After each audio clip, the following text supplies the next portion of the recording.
पहले रियासत बाद में सियासत। अगर रियासत बचती है तो सियासत बच जाएगी। जैसे इट्स ब्लैकमेलिंग टैक्टिक, पैसे तो किसी ने वैसे ही नहीं छोड़ने, मैंने तो नहीं छोड़ने, आई डोंट नो लगारी ने छोड़ने तो उससे भी नहीं छुड़वाएंगे ना आज। लेकिन हमने करना ये है ना कि आज ये खत लिख के और वो जो IMF वाली जो एस्टर है उसको कॉपी भेज देंगे, ताकि ये है कि पता तो चले ये हमारे से आम ट्विस्टिंग करके जो पैसे रखवा रहे थे वो पैसे। इससे सर एक चीज, इससे हमारी स्टेट को तो नुकसान नहीं होगा सर। मैं would Pakistan as a state suffer because of this?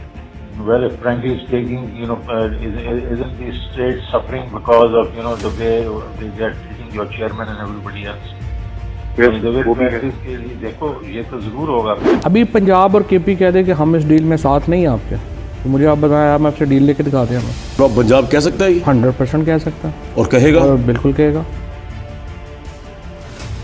आज पाकिस्तान पानी में डूबा हुआ है, फ्लड्स में डूबा हुआ है। आज ये लेटर लिख, कल मेरा मंडे के दिन इस कौम ने जो कुर्बानी दी है, मिफ्ता इस्माइल ने कोई कुर्बानी नहीं दी है, मैंने मुश्किलें जरूर करें, इस कौम ने कुर्बानी दी है। तो आज आप लेटर ये लिख रहे हैं, आप 10 दिन इंतजार नहीं कर सकते थे?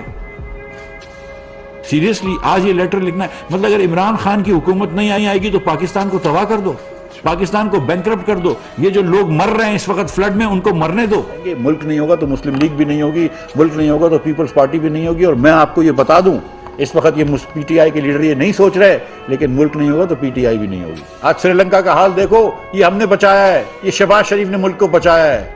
IMF ने पाकिस्तान के साथ मुआहदे की मंजूरी दे दी है। IMF एग्जीक्यूटिव बोर्ड ने पाकिस्तान के लिए एक्सटेंडेड फंड फैसिलिटी की बहाली की मंजूरी दे दी है। वज़ीर खजाना मिफ्ता इस्माइल ने मुआहदे की तस्दीक कर दी है। कहा कि IMF 7वीं और 8वीं किस्त एक साथ जारी करेगा।